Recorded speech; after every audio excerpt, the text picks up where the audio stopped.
Section 1.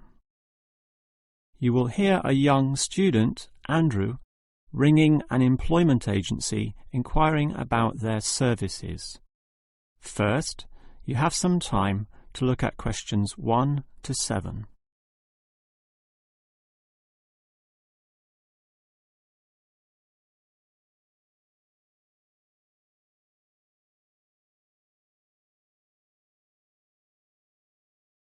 You will see that there is an example that has been done for you.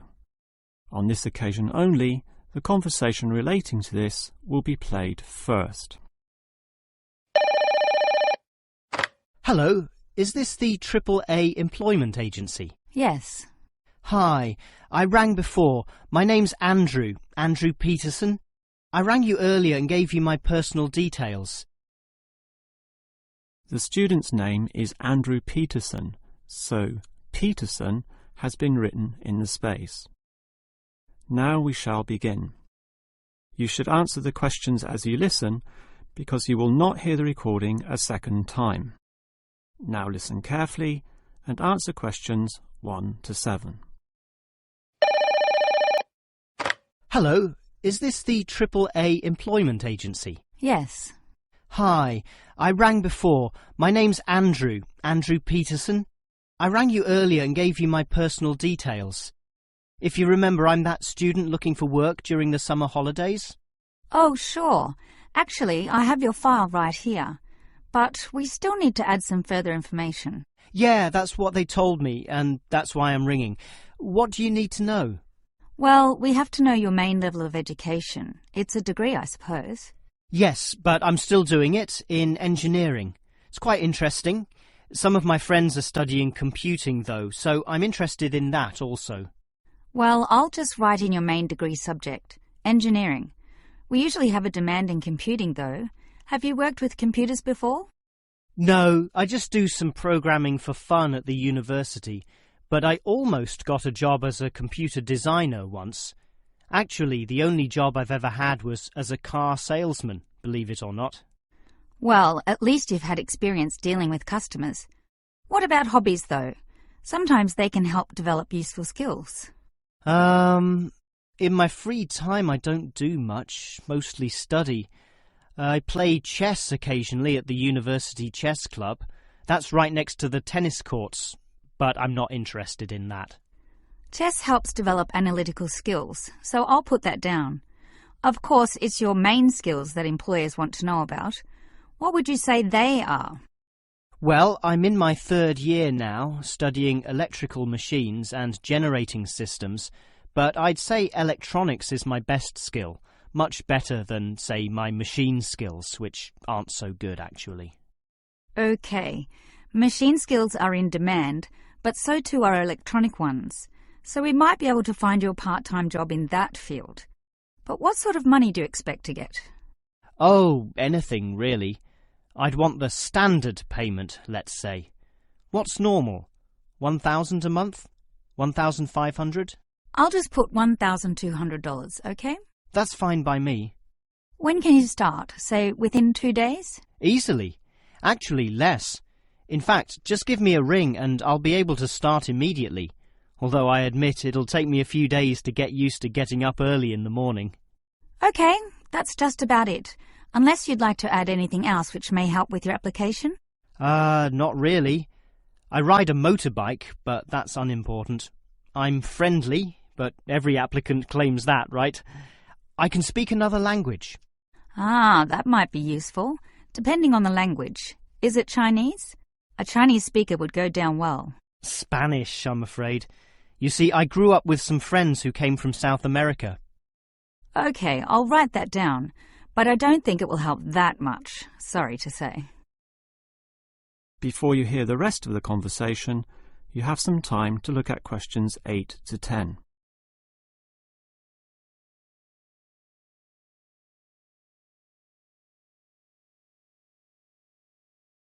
Now listen and answer questions 8 to 10. Well, thanks for your help, and hopefully I'll get a job soon. But can I just ask one more question? Sure. What, basically, are employers looking for when they interview someone? Oh, many things. Being hardworking, diligent, and focused on your job is good, but surprisingly, it often means you can't see the bigger picture or provide suggestions which help the company move forward. That requires thinking for yourself, outside the box, as they say, and being free of the standard ways of approaching tasks. Employers certainly value that. I guess experience must help, though. It depends. If it involved a routine job, one which didn't exercise your mind, it might not mean that much at all. But since companies are basically composed of people, it is important to be able to get along with others. There's no point in hiring someone whom the other employees don't like, right? That just causes problems. In fact, I would say that being friendly and approachable ranks far more highly than your academic qualifications. Okay, and that's all assessed at the interview, right? Yes, and your qualifications, experience, and approach to the job, such as whether you can do different things, work overtime, or do long hours, is needed. But those latter qualities are pretty much standard. What may be more important is based on the fact that things inevitably go wrong. Mistakes are made, and someone's got to fix them in a way that creates the least disturbance. People with demonstrated abilities to do this are certainly regarded highly. I see. That's very interesting. That is the end of section 1. You now have half a minute to check your answers.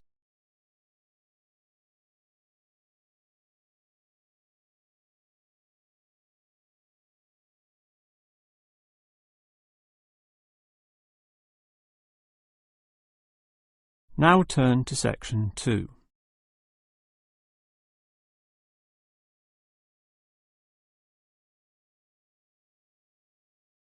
Section 2. You will hear the manager of a fitness centre giving information about the centre to some new customers. First, you have some time to look at questions 11 to 15.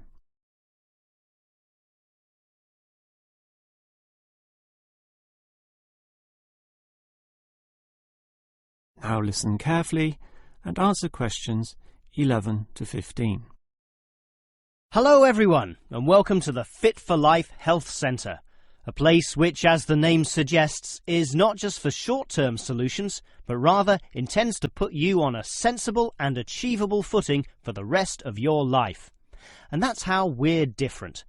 For example, we could immediately put you on a harsh exercise program, expecting you to work out every day, but such a plan would see you quickly lose interest. That's why the initial step is a 1.5 hour consultation in which your lifestyle, current situation, and long-term goals are all thoroughly analysed. Now, an important part of this consultation involves analysing what you eat. There's no point exercising here and losing weight, then putting it all back on later. You will need to show self-control and discipline in your diet, and we'll work on that. Similarly, we'll put you on an exercise regime suitable for your level of fitness. So that will involve a test where we will take you through some activities, then measure your heart rate and blood pressure to determine how fit you are. This will be monitored during every subsequent consultation, along with your exercise schedule, and that occurs monthly and not half-yearly, as with many other centres. As to our actual exercise machines and programs, you will have to decide whether it is muscle mass, stamina, or general fitness that you want to develop. Think about which of these 3 you want to target, and we'll design a specific program for you. But remember, bulging muscles aren't necessarily suitable for everyone. Sometimes it's better to think in terms of 2 simple concepts: muscle definition and stamina, or, if you are female, being fit and healthy, in both mind and body. Before you hear the rest of the talk, you have some time to look at questions 16 to 20.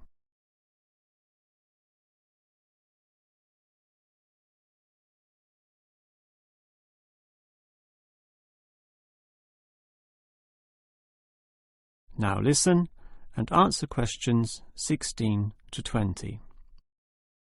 Now, if you're going to work out at this gym, you'll need to think about your reasons for exercising. So let's consider that in more detail.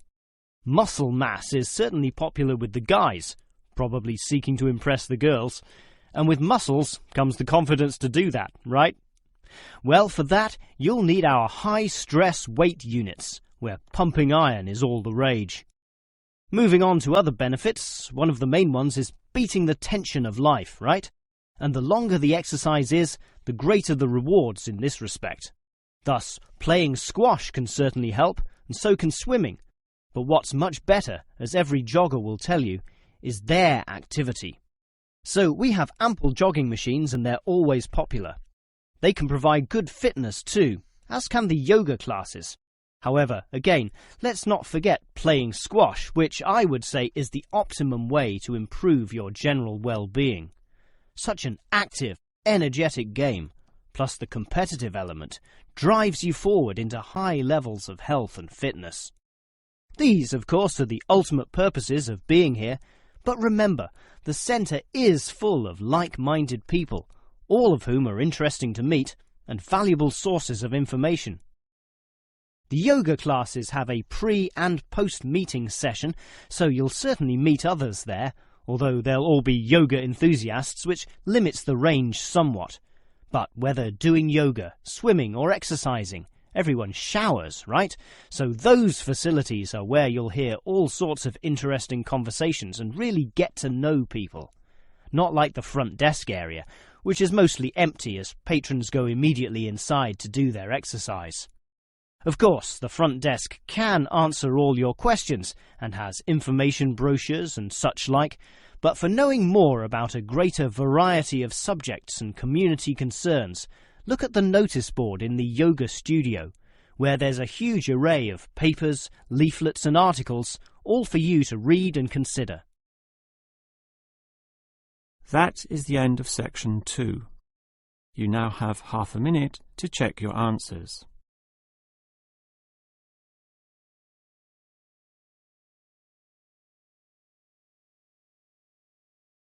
Now turn to section 3.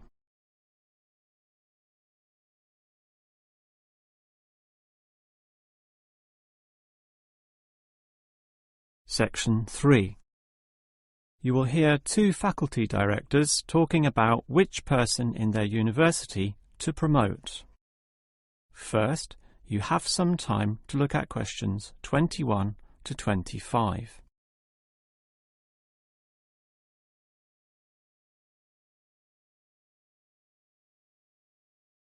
Now listen carefully and answer questions 21 to 25. OK, we've got to decide who to promote to leading education officer. Someone from the arts faculty, I suppose. Well, it can be from any faculty, since the position requires more general skills. Handling personnel, settling disputes and motivating them to focus on the task. It was the last position which involved computer knowledge, not this one. Surely computer knowledge would help. So too would knowledge in the arts. Sure, it would help, but the key criterion is being able to direct the staff appropriately. So it doesn't matter then from which faculty we select our candidates? Not really, but I've already looked at those from computing and rejected them all. Why? They're all too new, lacking in sufficient experience, whereas these ones from the business faculty are long-timers, so we'll take someone from there. I suppose you're right. The arts faculty doesn't present much in the way of suitable candidates either. But we'll still have to train the person, teach the ropes, as they say, and he or she will have to expect to do overtime as needed. Of course. It can get so busy that, if we were open on the weekend, they'd have to work then as well. Just as well we're a Monday to Friday university, right? Right. But are you sure these people will actually want the job? The salary isn't such an improvement on their current ones. I know, but there are benefits. You get overtime rates, a nice place to put your car, as well as additional petrol money if you drive for company purposes, which they'll probably be required to do. But those benefits are quite limited, especially given all the work and responsibility involved. People often don't like that. They prefer the creative freedom of less senior teaching positions. Yeah, I know. But these candidates should realise that if they do this job well, there'll be more promotions down the line. You know how everyone likes having their own office, right? Sure. Well, that would come after a few years, if they're prepared to work hard and grow with the university. Yes, that should attract these people. Before you hear the rest of the conversation, you have some time to look at questions 26 to 30.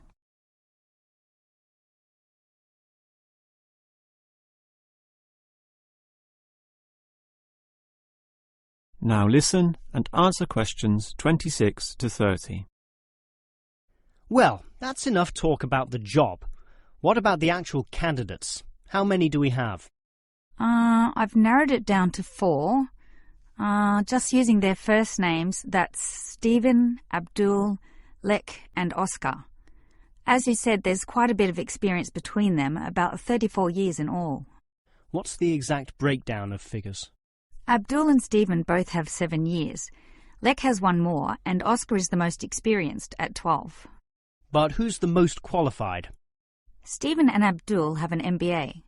Oh, sorry, Abdul's got something called a MBP, some foreign thing which translates as Master of Business Practice. I'm not sure what that is, but does he do the job well? Very well, apparently. Better than Lek and Oscar, who hold a degree and some certificates respectively. But we have to think about any drawbacks. You know, possible issues with any of them. I asked the respective deans for feedback, and I found out that Stephen, the younger one, drinks a bit. So he has a problem with alcohol? No, he never drinks to excess, but at the bar he's often expressed his intention of moving on, of teaching abroad. Ah, he's not stable. Not stable at all, apparently. We'll never know for how long he'll hold the job. We need stable personnel, and people without family problems or sick relatives like the last guy we promoted. What about Abdul, then? Will he do? He might do, except his English language ability is limited. It's functional, but a bit broken, and meaning is sometimes lost. That's not the problem with the next candidate, Lek, who has good language ability, but this job involves handling people, and his dean says Lek's attitude is bad. In what way? His manners are okay, and he's interested in his job, but he believes there should always be adequate leisure in life. He definitely won't work overtime and complains a lot already about his job. But this last candidate, Oscar, is probably not the right one either. Why not? Not another problem with language. His first language isn't English, but he speaks it well enough. He's stable with a good attitude, but his age is the problem. Age is not a problem. That would be ageism, and I don't believe in that. But with his age comes health problems as well, and serious ones at that. Oh, that might be an issue then. That is the end of section 3. You now have half a minute to check your answers.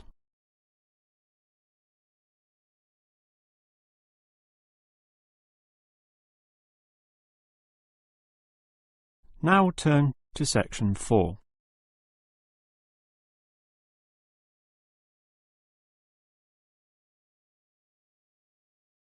Section 4.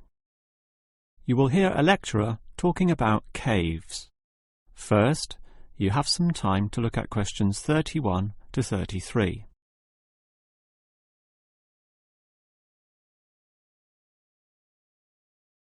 Now listen carefully and answer questions 31 to 33. If there is one natural feature which has long fascinated man, it is caves, those natural underground spaces into which people can enter. No known cave in the world can exist without it being extensively explored, whether it be in remote areas, such as the Clearwater Cave in Borneo, or immensely long and difficult, such as Mammoth Cave in America.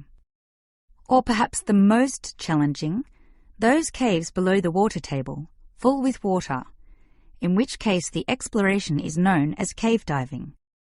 Whatever the case, if the caves are known, as complex and difficult as they usually are, they will be explored. The formal name for the study of caves is speleology, and involves many disciplines such as chemistry, geology, biology, and cartography, or the science of making accurate maps, since the largest caves can be hundreds of kilometres long and highly complicated. If the exploration is just for fun, the activity is known as caving. But with the difficulties and dangers involved, the average caver is often involved with one of these speleological sciences. As for the number of caves in the world, research suggests that only a fraction have been found and documented, mostly in the areas in which caving has long been a popular activity, such as in America, France, or Australia. China, for example, has huge areas of limestone bedrock, prime material for cave formation, and logically must contain among the largest number of caves in the world. Yet only few are documented due to the lack of interest in caving there. Thus, as exploration continues, new caves will be discovered, and it is likely that the numbers could radically change in the future. Before you hear the rest of the lecture, you have some time to look at questions 34 to 40.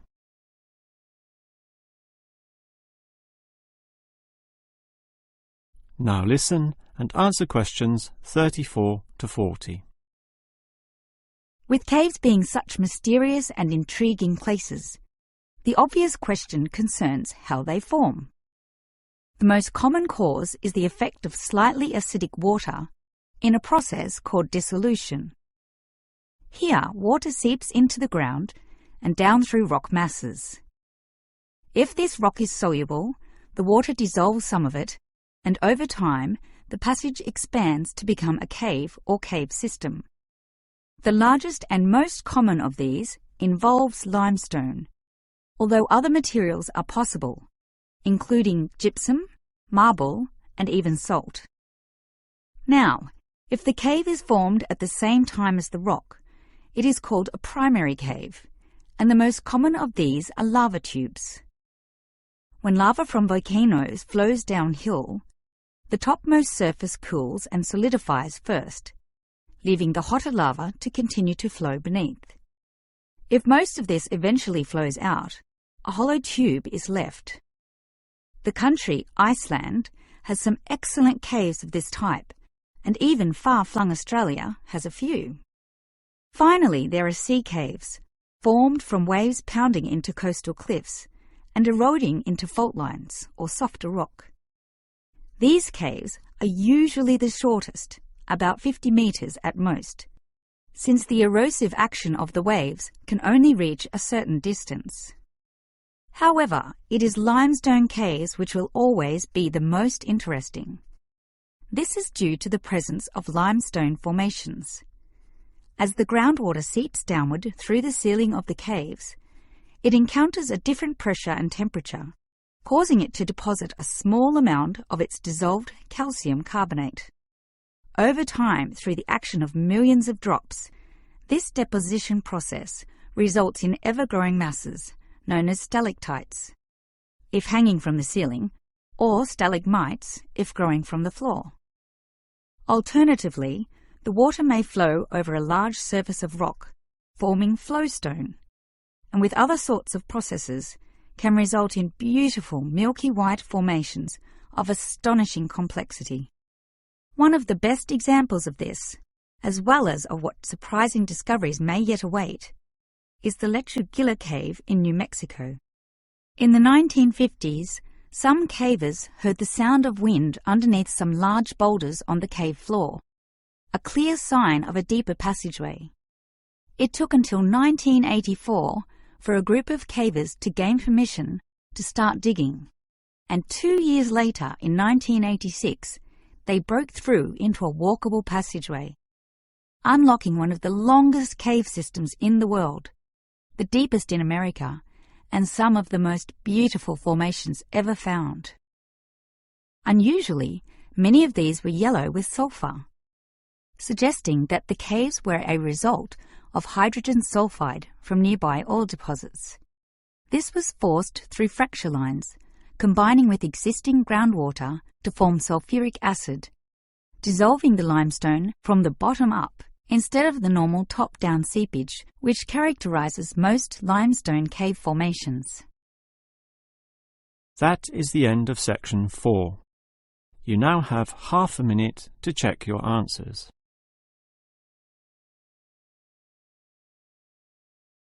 That is the end of the listening test.